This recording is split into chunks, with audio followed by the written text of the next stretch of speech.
All right, we are live. I'm so excited, super nervous, but I know y'all will be flexible with me. So we are here tonight on our very first, I think, official live event. We've done many live videos, but this is like a real live event where we have guests and our speakers and one of our families, and so all kinds of stuff going on. So I'm so excited to have you here. Thanks so much for joining us. So we're going to talk a little bit about the past, the present, and the future. So first, I want to say a big thanks to all our donors that have made it possible to be here. This wouldn't be possible without you. And we've got three amazing guests on here tonight.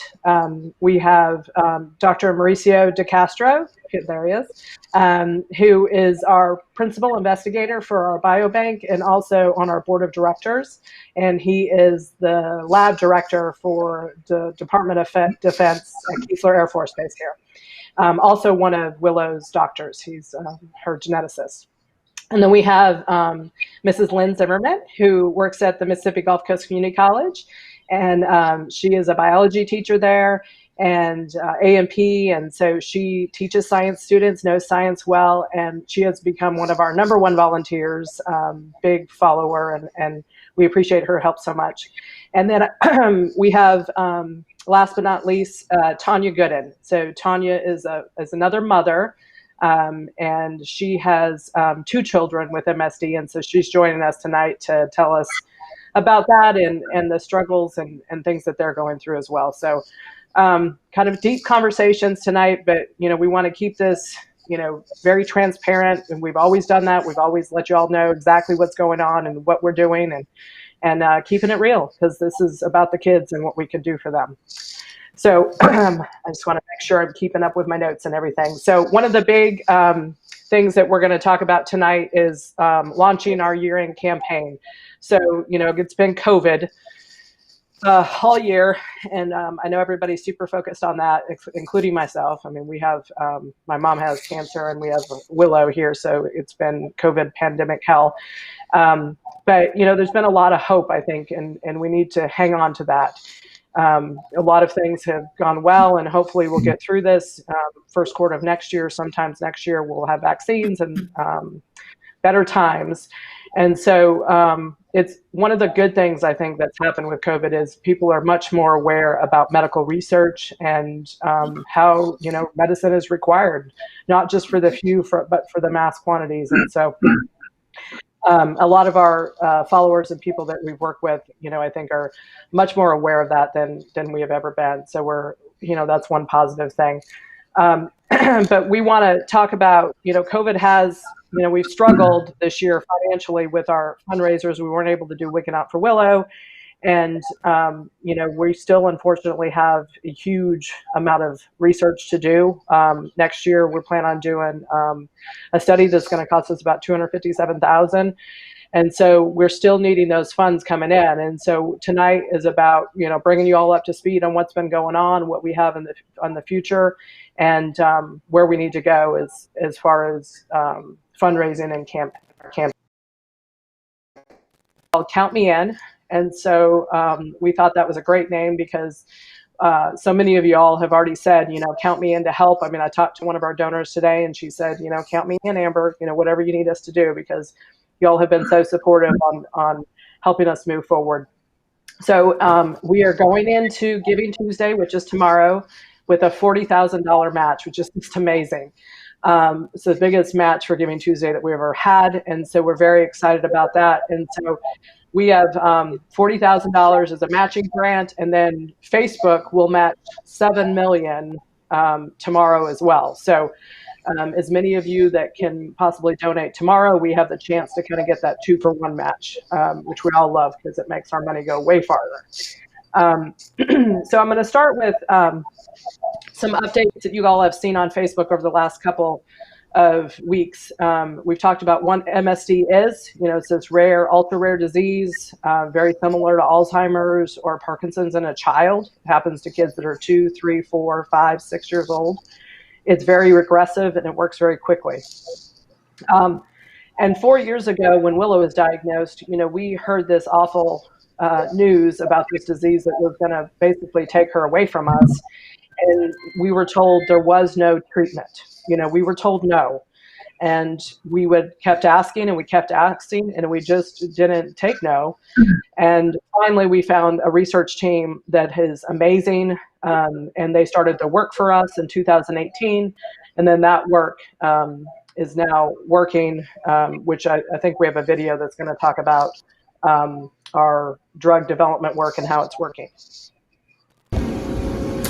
Hey everybody, now I want to talk a little more in detail about our gene therapy experiment. So this started in 2018. They injected a mouse with a virus vector and Willow's gene, the gene that's defective in all the children, SUMF1. And they put it in a big barrel, they condense it down to a little amount, and they inject it into the spine of the mouse. And this was hard because it was treated on our very severe mouse that dies usually within 7 days. Sometimes they die on the first day. So they injected it on the first day, and a mouse normally lives 2 years, so like 600 and some days.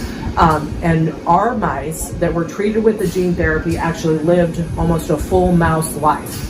So we've been watching them for the last 2 years. We have monthly calls about these mice, and every month we're like, okay, the mice are still living. And so it's so incredible to see, very frustrating as well, because I want it to happen for the children. But that was such a good proof of concept for us. We actually went to the FDA in 2018 and talked to them about this and said, okay, our mice are already showing they lived past they should have died. Can we move forward with this experiment? And they said, yes, you can. So we're very excited about that. I know it feels like all this takes a long time, but the mouse studies, the toxicity studies, it's all one step at a time, and we're just moving forward to save these children. So thank you for your help. Okay, so that kind of sums it up. So the other big accomplishment is we launched the first ever MSD Biobank. We just launched it, I think it was last Friday. Brenna Bentley, with our staff, she works on that. She's a genetic counselor.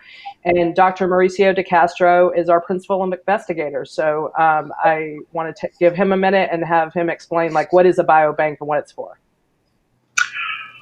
Hi, Amber. Thank you for having me.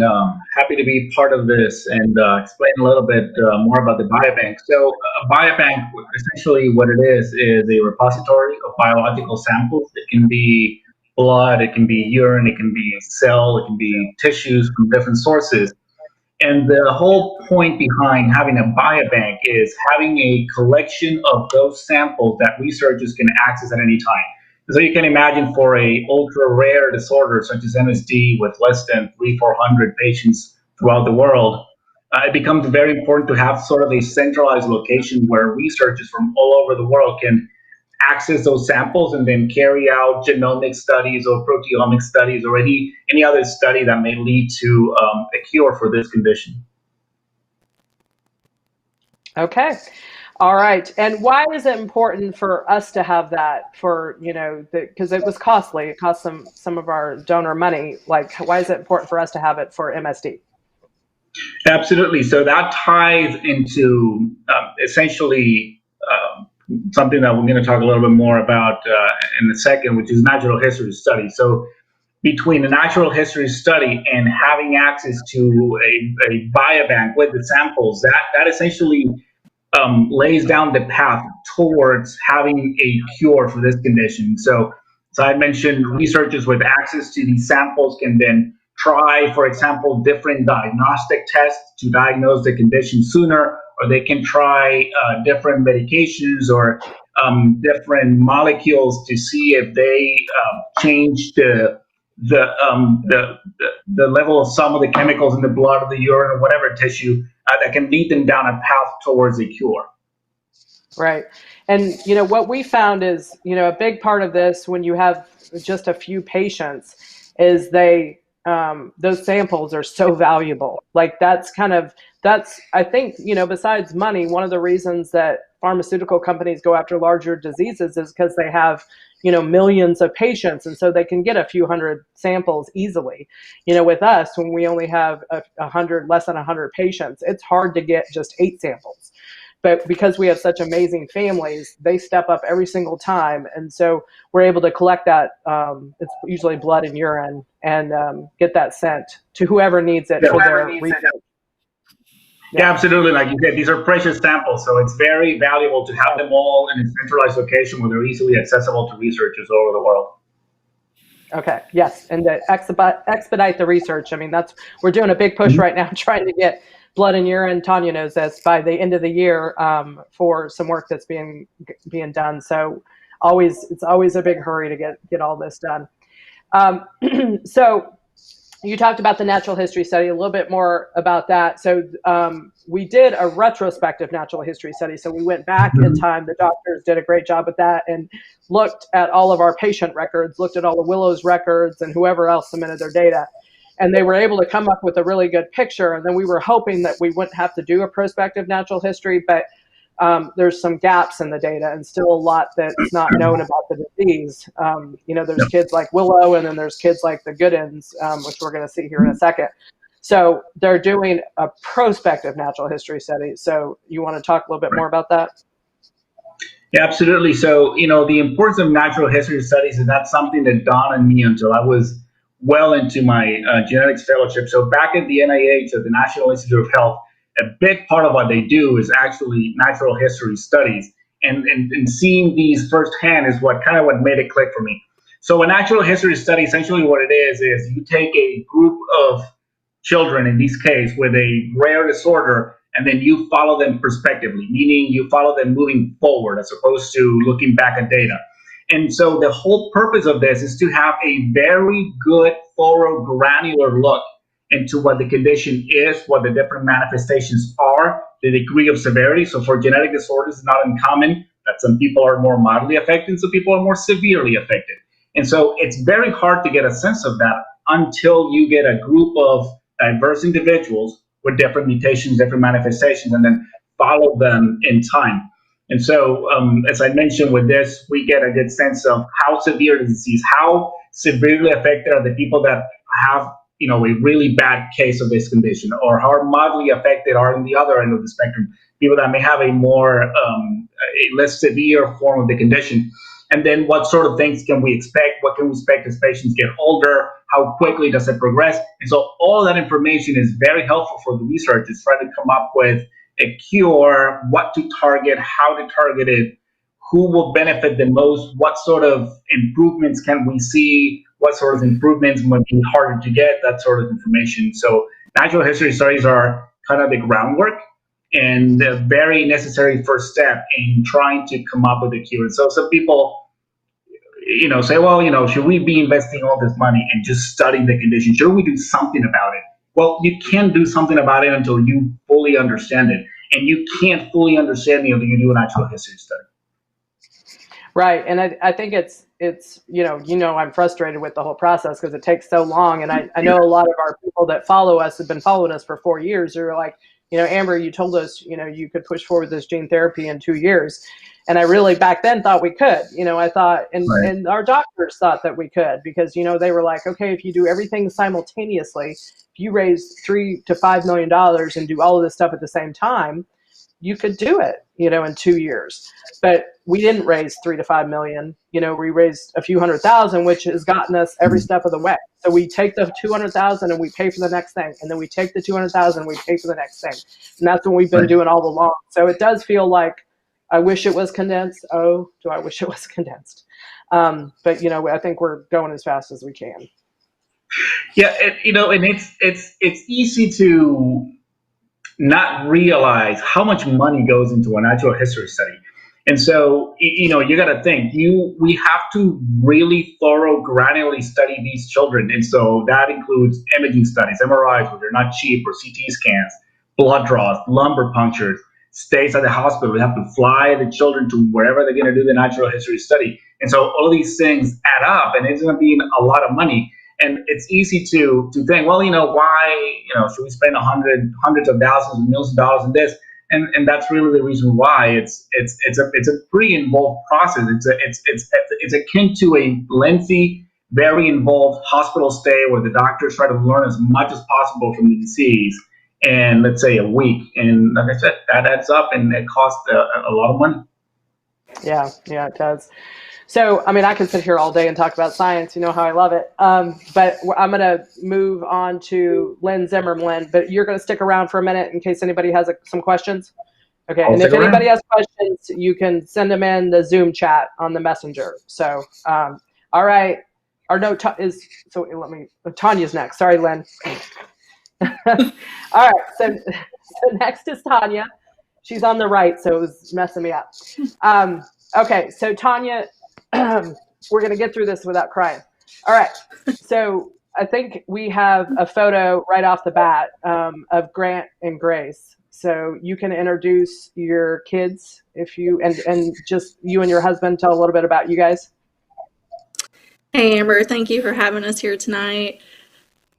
The MSD Foundation, I'm just so thankful that this was started before we got a diagnosis. I just have to say, I have to just give you a huge pat on the back for everything that you've done already before we came alongside you guys, and just have to say thank you, the biggest thank you. So my children are Grace and Grant, and they were diagnosed just last year in 2019, and Grace was diagnosed February 15th, and then Grant came along and he was diagnosed March 5th.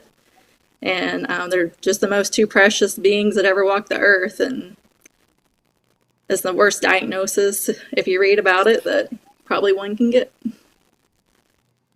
So right now, some of our people that have been following our story know about Grace and know that you're actually in the Ronald McDonald House right now with her. And Yes. You're in Minneapolis, and you guys just got out of the Children's Hospital. Tell us what she went through and like what, why and where that came from. I'm sorry, I didn't hear the last part. Where it came, like where the idea came from, I guess. Like how did you find out about that? Can you hear me? Well, we were actually at World Conference whenever the World Synopsum for Rare Disease Conference in February, before COVID really hit in the United States. And we were all talking. I was there with Amber and some of the other MSD parents, and we were talking about our children and what things we had considered. And honestly, I never knew bone marrow transplant was an option. And we, no other children had tried it before, and we thought, hey, is this something we can try? And so we were lucky enough to talk to Dr. Paul Orchard while we were at World, and he saw photos of our children and was astonished by how healthy they were. And he felt, pretty motivated to move forward as a treatment, as we don't have a treatment, obviously, for MSD at this time. And so, we're hoping and praying as hard as we can right now that this will change something or anything, honestly, until we can get a better cure for MSD. Yeah, so tell us what's happened. Like, she got to the hospital. There's a picture of her, sweet girl. Kind of the treatments, it's pretty extensive. Like, what happens? It's really hard to see. I mean, I never thought I would be a mom of a rare disease child, or a child that has to go through chemo. And I don't think any parent could ever plan for this kind of thing to happen. And to see your baby hooked up to chemo, a nurse politely comes in all gowned up, can't touch anything that's in the bags. They attach it to your sweet, precious, beautiful child, and they turn around and they leave the room quietly with the lights off. And it's just, there's your child laying there and getting chemo that's going to destroy every cell in their body to try to make it better. And that was definitely something really, really hard to see. But then very quickly, maybe a week or week and a half after chemo is when the true side effects hit. And then we were able, Grace's fingertips started falling off. Her hands started peeling. The severe nausea kicked in. It was very, very tough. And she's the strongest kid I've ever met. And, we're just so blessed that she got through it the way that she did. And she's so strong. And even with all the sweet, loving cards coming in from across the world, and Grace would be like, Mom, I'm not sick. And she's just honestly the toughest child. But, That was even yesterday, today, right? When she was this is a dancing. video Yeah. of her yesterday. She finally felt like dancing again, and that was the first time since chemo that she's really felt like dancing. And since the chemo took a toll on her, I should say. But even right now, like, she's still having side effects from the chemo right now. Like, her skin, like, on her back and everything's peeling pretty bad. And, chemo is just if we wouldn't have to use it, that would be most ideal just because it's so harsh on the body. But so they're for now, it's our only hope instead of, go ahead. I was going to say they have to strip all her cells out to put a donor cells in, right? That'll hopefully work right. Yeah. Mm-hmm. And it's never been done before. So it's highly experimental, but they're very hopeful because Grace and Grant, whereas Willow, most of our kids they're diagnosed when they have symptoms. Grace and Grant technically didn't have symptoms, so they were still early, pre-symptomatic, which is ideal for a bone marrow transplant. Yeah. Like Grace is in dance, and Grant plays baseball and basketball. Just like any other functioning child their age. They're still able to do all those things, and there's nothing we want more than for that not to change. Right.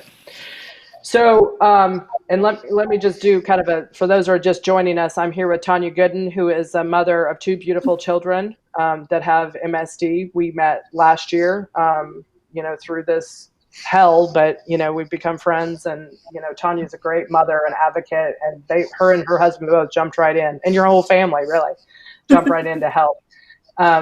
And we got Lynn Zimmerman on, she's on next. And then we also have Mauricio De Castro, who's still here, is going to answer some questions at the end. So y'all text in any questions that you have. I'm looking at my notes here to make sure I don't miss anything.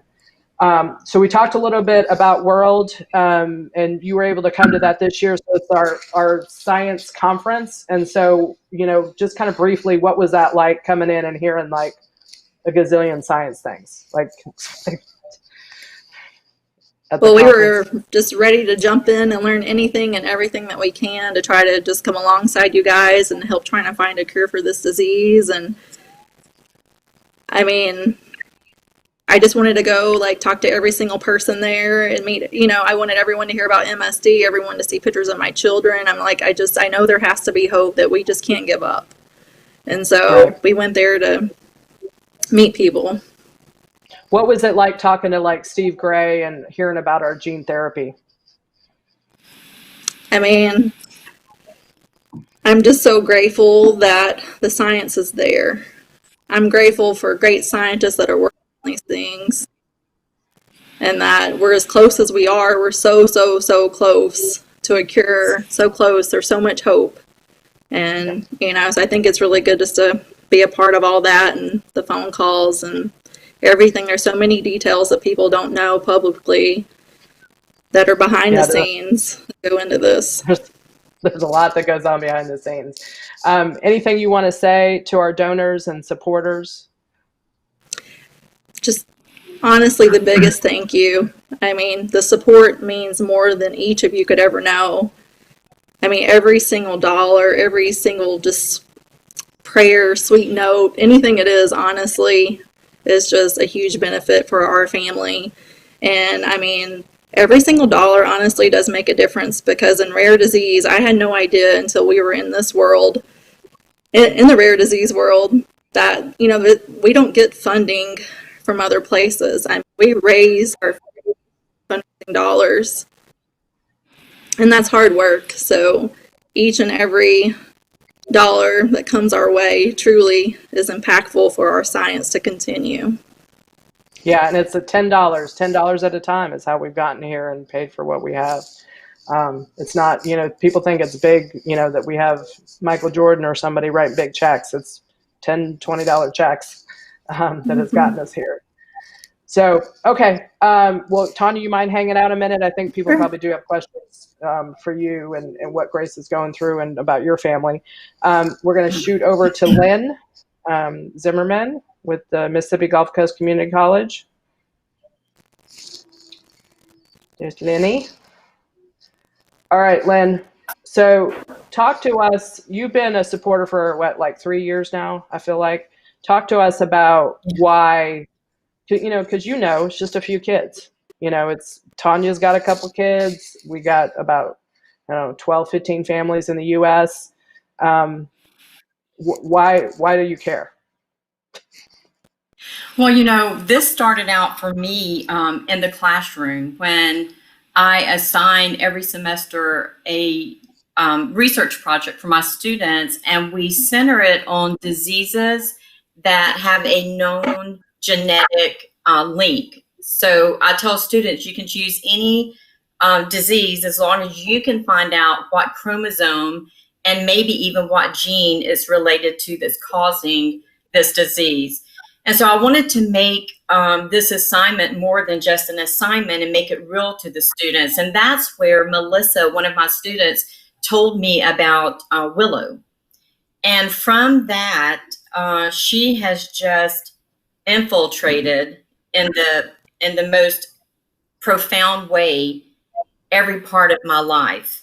So what started in my job, it has now entered into the very core of my heart. And I see this in a very personal sense now because I've held Willow, and she's more than just research to us.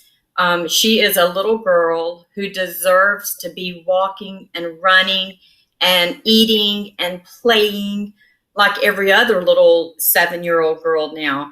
And that's being taken for her is heartbreaking.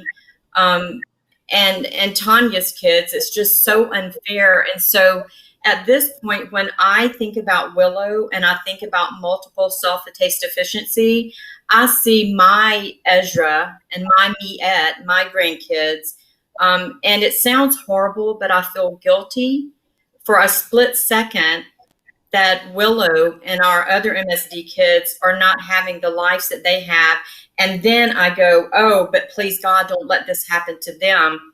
And at that point, we stress over and over, especially to my children and now to my family and everyone we meet, that AEA is everything: awareness, education, and then please take action, because without the action, it becomes stagnant. And so we have watched you, Amber, forge this path, and we are so honored to get to just walk in your path and work to try to find a cure for MSD. And so I have seen students who are single parents in school working 2 jobs, and when they take $5 and donate that to the MSD Foundation, they know that they just took that from their gas fund. And it still means that much to them to be able to give anything. And so that's where it is for me now. It's so personal. And that happened because we were able to see and hold and realize that this was not just research that was one-dimensional. This is life that we're talking about, that everyone values, and we should value and do everything we can to give quality of life and life, period, in this case, to these children. Thank you. Yeah, well said. What do you think? How does it make you feel, to be a part of this, to watch this all happen? Oh, wow. To see, there's a flip side to this, because on one hand, I remember you bringing Willow to our gene fair at the college, and my students were able to hold her, and you lifted her shirt and you showed her feeding tube, the little port there. And I remember watching the faces of my students. I remember in particular this 6'4" guy standing on the fringe of the group, kind of aloof. And then when it was his turn to hold Willow, he changed. It changed him. And that has happened over and over every semester, where lives have been changed, because we do see the decline and the regression of what we saw in Willow personally just 3.5, 4 years ago. And now we see her, and it is heart-wrenching, to want so badly for the science to go faster, and knowing that so much of it is dependent upon funding. That seems like it couldn't be a thing in this wealthy country that we live in, that could literally be holding back children from having life, not quality of life, but life, period.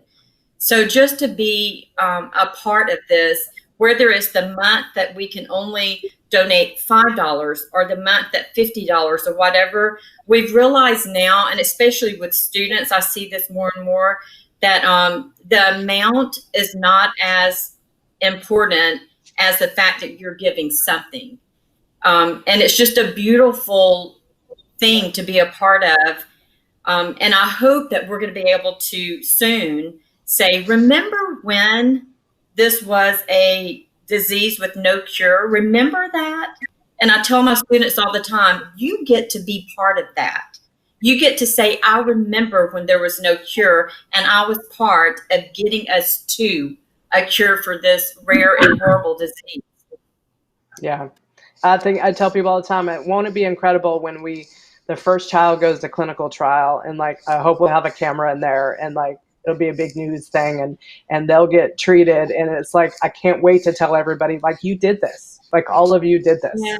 You know, every single one, that child that gave us $5 of his, you know, his money, and the mom that gave $5 that she didn't have, and every single person. Is just incredible, you know, opportunity. And I hope everybody sees that. Well, thank you for sharing that. And one of the things that you guys did early on, I think when we first told the story and you first realized what was going on, it's like you kind of get like, how can this be? How can this be that money is between children living and dying? And I felt that way too. I was like, money's the issue? Like, that's like, we can solve that. And then you kind of, because you know the wealth in this world, you know, and you know that like a $3 million check, you know, there's a lot of people that could write one. And so one of the things that you guys did, I remember, is you guys wrote to Ellen, right? You had all the kids. We did. Yeah, write to Ellen, because a lot of people are like, man, Ellen just needs to get Willow on the show, or get Grace on the show, Grace on there dancing, and Ellen can write the check. And, you know, that sounds easy, but you guys, like, how many kids wrote to her? Oh gosh, we had over 200 individual messages sent to Ellen saying, just 30 seconds of your time. Because if you see children who are affected with this horrible disease, and you put a body, a face to the disease, it becomes so real at that point. And if your heart is functioning, if you have emotion at all, you cannot help but want to be involved in making a difference and pushing forward research until we get a cure for these kids. Right. And I think, you know, it's like, I feel like a lot of things have been tried. We've tried a lot of things, you know, we've tried to meet famous people and do things. And it always comes back to, like, we got to do the zebra run. You guys have sold the bracelets. You know, it's like $5, $10 at a time. And so, you know, I can't emphasize that enough. I think sometimes we think it takes, you know, it does take millions, but we will get there $10 at a time. So I just encourage everybody to think about that. Okay. I think Mike's telling me we have some questions. So can we want to turn it over and ask a couple of the questions? Oh, cool. Have any papers been published yet on the most recent milestone on the research with the mice? That is a great question. So that paper has not been published yet because they are still doing the, Dr. DeCastro, what's it called when they dissect the organs and they do the autopsy? Like the biopsy of the organs to see what the enzyme levels. They're going to do the biochemical analysis of like the liver and of the mice. so they can see what the enzyme levels are. So they're doing that right now and should hopefully the first quarter of next year finish that up, and then it should be published after that. What other questions we got? What's the difference between a natural history study and a biobank? Yeah, Dr. so I can DeCastro, answer you that want one. So Biobank is just a repository of samples. The Biobank just holds the samples, be that blood, urine, tissue, what have you. A natural history study is a study of, in this case, children with multiple sulfatase deficiency, in which doctors will essentially do a variety of studies, imaging studies such as X-rays and MRIs. They will do blood studies, draw their blood and measure biochemical levels of different enzymes in the blood and see what the symptoms are. Typically, they're seen by multiple specialists, heart specialists, the brain specialists, neurologists, stomach specialist, gastroenterologist, and then a group of researchers writes down everything that they saw in the children. And so they're two different things, but interrelated, because the natural history study, the group doing the natural history study can borrow from the biobank, and then it feeds into another. Natural history study can provide context to the samples in the biobank. So I hope that made it more clear. Mm-hmm. Yeah, it's like the blood bank, the specimen bank, and then the study of the disease, right? Yeah. Mm-hmm. All right, we got another question. Given Dr. DeCastro's military affiliation and Tom, who's Willow's dad, being a veteran, any hope in reaching out to more military families and having articles published in the Stars and Stripes? What do you think, Dr. DeCastro? Good idea. Yeah, that's a great question. So I'm glad somebody asked that, because so quick disclaimer, I do this as a civilian geneticist. Even though my position is to be the director of the Air Force Molecular Diagnostic Laboratory, like most things with the government, right, we can't endorse something. And so it's a great idea. We can certainly approach Stars and Stripes. I don't know that it would fly, just because, again, the government can be seen as endorsing an organization, because otherwise everybody would be reaching out and being like, "Oh, I'm next." And you know, there are laws in place and rules that govern that sort of thing. But we can ask. I think it's a great idea. Yeah, we could approach. We'd have to think about the pitch. You always got to think about the pitch of those stories, but that's a good idea. All right, cool. We got another question. Tanya, how did you know something was wrong with the kids? That's a great question. We didn't exactly know something was wrong. Like in 2016, Grace was diagnosed with autism. The same month in 2016, Grant was diagnosed with a growth hormone deficiency, and sleep apnea came a few months later.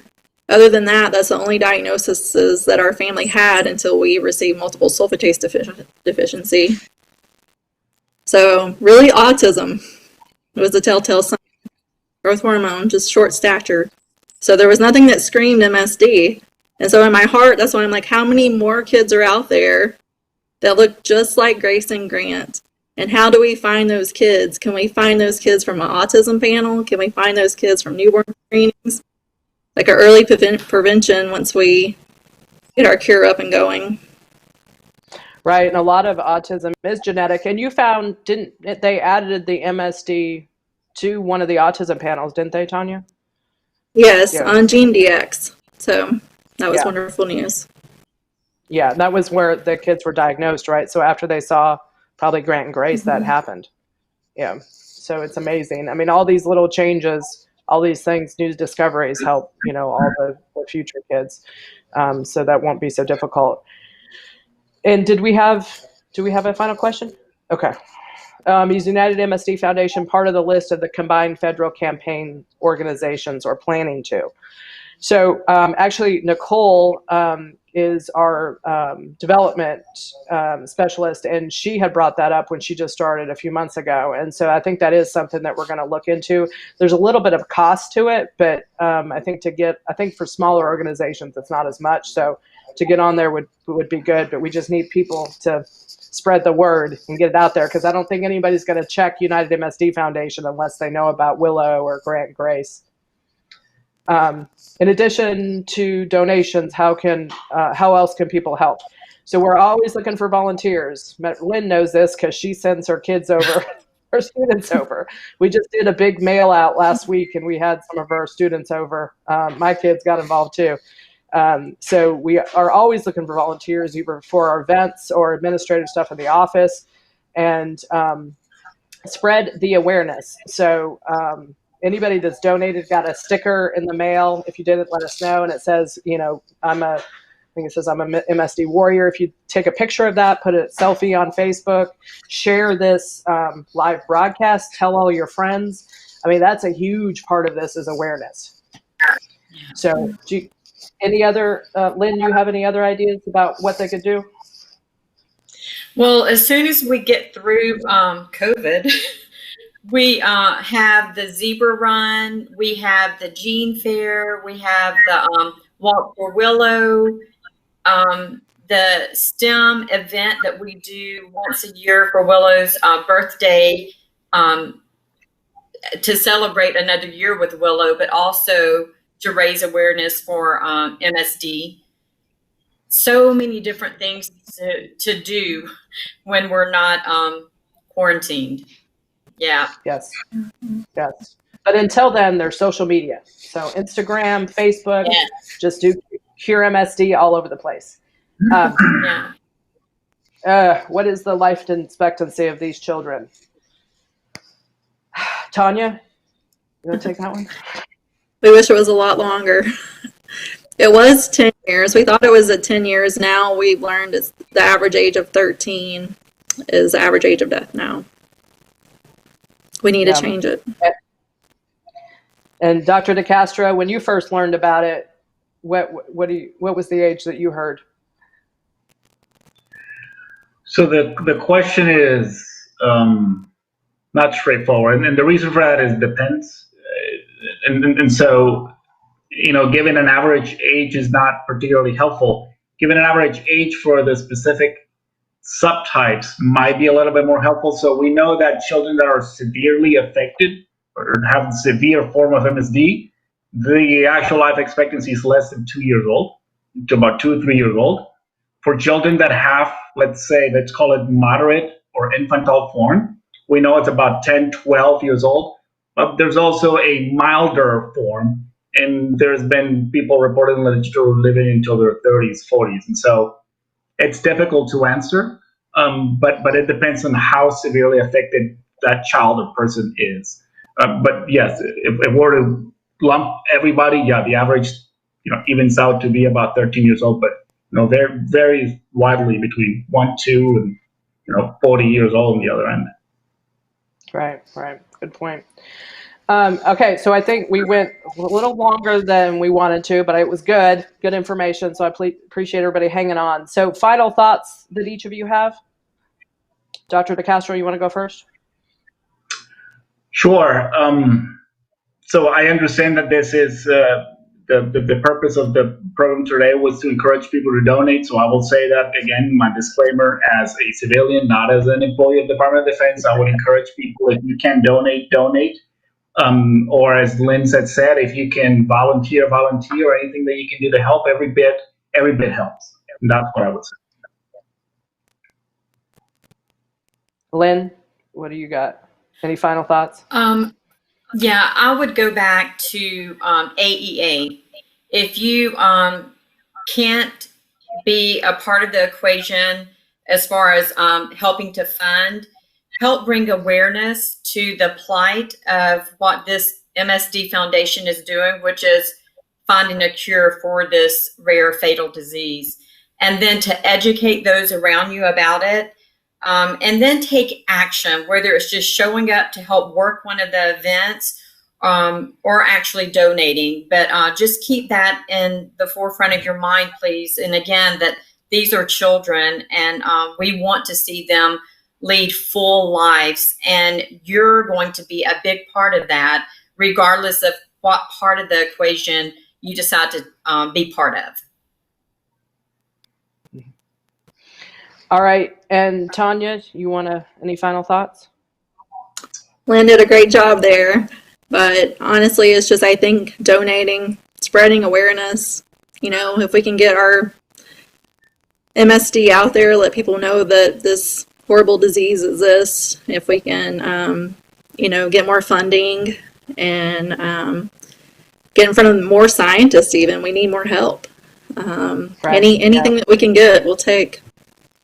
Yeah, we do need more help. So just to remind everybody, so we're doing the Count Me In campaign. You know, it starts right now if you want to donate right now, but starting tomorrow, your donation will be doubled by our $40,000 matching grant that we have. And if you get it in early enough, Facebook will match it up to $7 million. So if we can capture any of that, would be awesome as well. And you can donate on Facebook. You can donate. We'll all have Facebook fundraisers. Tanya, we have a graphic for you. You can put one up for the kids. And then you can donate on our website at CureMSD.org. So multiple ways. You can write a check. You can drop cash off. We will take any form of money. So I think with that, you know, we wanted to take this to thank everybody, give kind of a glimpse into all the people that and there's hundreds of others that support and help and do. There's so much behind the scenes that goes on to help these kids, and to know that, you know, that it's not just Willow, it's Grant and Grace, you know, and while it just may be 100, I mean, those are 100 little people that will die for sure if we do nothing. So let's we'll keep on keeping on, and you know, I think that's everything. All right. Thank you, guys. All right. Good night, everybody. Bye-bye. Bye.